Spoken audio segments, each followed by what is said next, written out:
It's week 5 of our Uncommon Joy series, and we're here in Beyond the Weekend, and I've got Anne Rowley here today joining us. And Anne, how long have you been a part of Life Center? I've been attending here for about 2 years. Okay, what brought you over?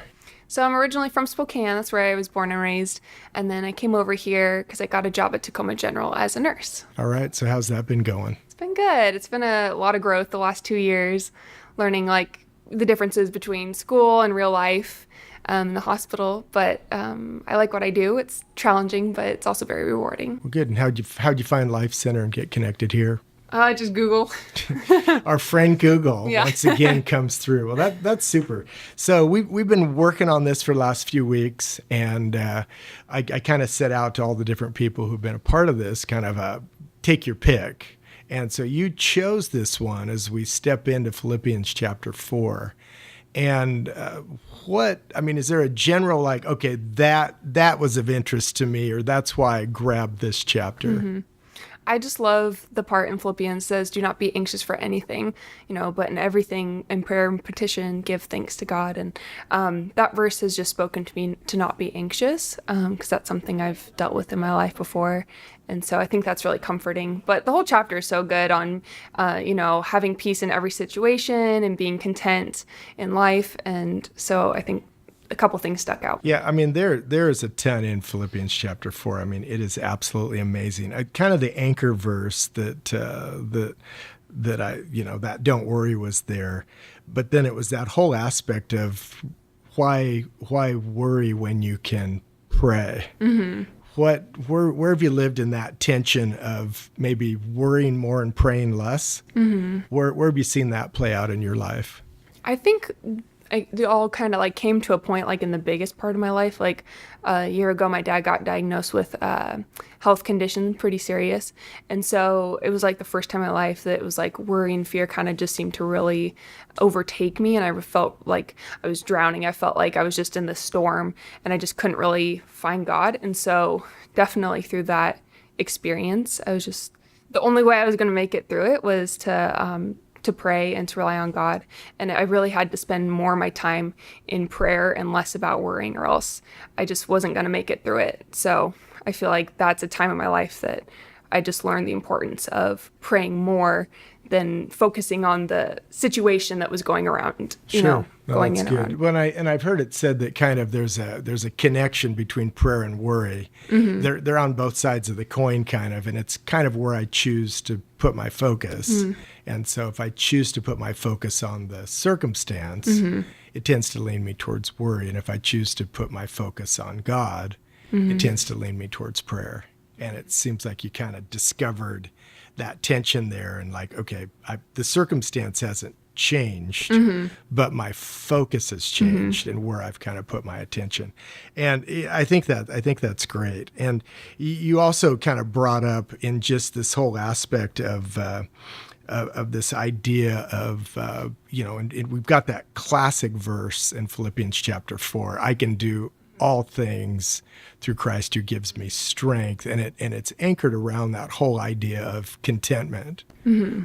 How has contentment played itself out in your life? I think especially being a young adult and going through the season of transitions, and of me and a lot of my friends, you don't want to be married, you want to have kids, everyone around you is in that stage of life. And so, especially in a stage of life where maybe you're not where you wanted to be or thought you would be, I think finding the contentment of just being in relationship with God and focusing on Him and Him bringing your satisfaction and your joy in your life. Because if you just look around at what you don't have, you're never going to be happy or content, in the chapter of life you're in. So yeah, no, it's good to learn that early. Mm-hmm. I've got a few years on you. Don't laugh too loud, but I do have a few years on you, and it's to catch that lesson becomes so significant and so important for us to be able to grab that. And I love that. I love this spot, kind of that spot where it talks about don't worry about anything, instead tell it to God. And then I like this one line: His peace will guard your heart. Mm-hmm.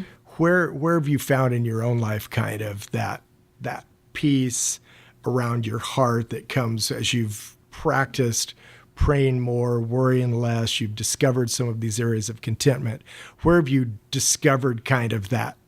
What's peace look like for you? Well, I think especially just in the rougher seasons of life, if you're not having peace to guard your heart, I think it can just destroy you and derail you. I mean, you stop, focusing on God and what he has for you, and all you see is the situation, and you just kind of want to curl up and give up. And so, finding the peace of God, and, God's peace it's not peace when everything's going right. It's literally peace in the midst of the storm, and that peace you can't get anywhere else. You're not going to find that in the world.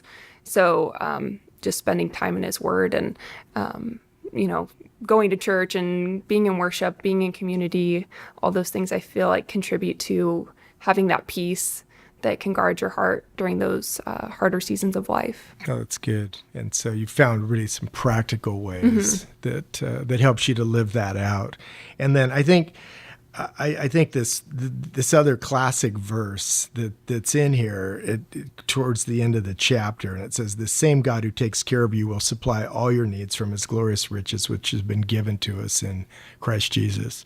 How have you learned, and what's it look like in your life to live in that space where God's provision is enough versus maybe what you think you need to provide versus what you think other people are having provided for them, but how have you found that space where God's provision has been enough for you? Mm-hmm. I think sometimes his provision looks different than how we expect it to look. Sure. So I think recognizing that, like, just because you pray for a certain provision, it's not always going to maybe come in that form, but just knowing that God's a good father and that he's going to find a way to provide for you.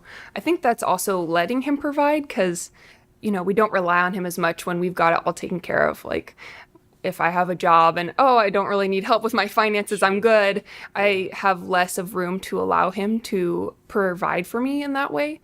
So sometimes I recognize that, like, maybe I'm trying to do this all on my own, and I'm not actually allowing God to provide for me because I'm not focused on that too. Oh, that was good.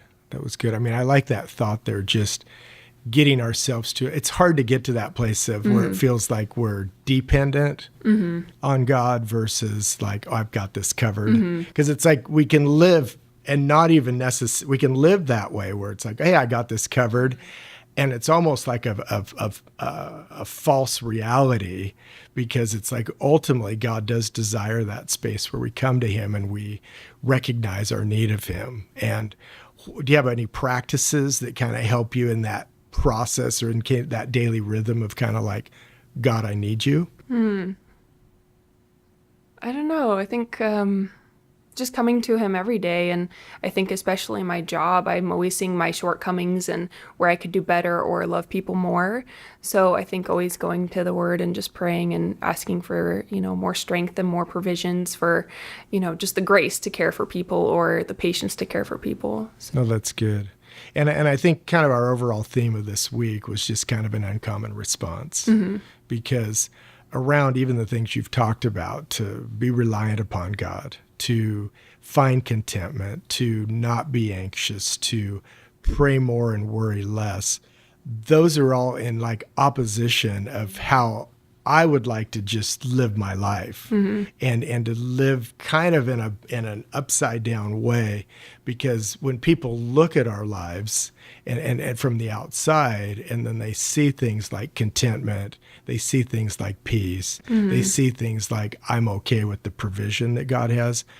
They don't know what to do with that. They don't know how to respond. They don't know quite what to do with that, because once again, it's that uncommon response that leaves us that foundation for uncommon joy. And so I just want to thank you for jumping in here. And this is kind of something we're doing here during this series. And so I thank you for taking the time and being a part of it. And thank you for being a part of Life Center. Thanks for having me.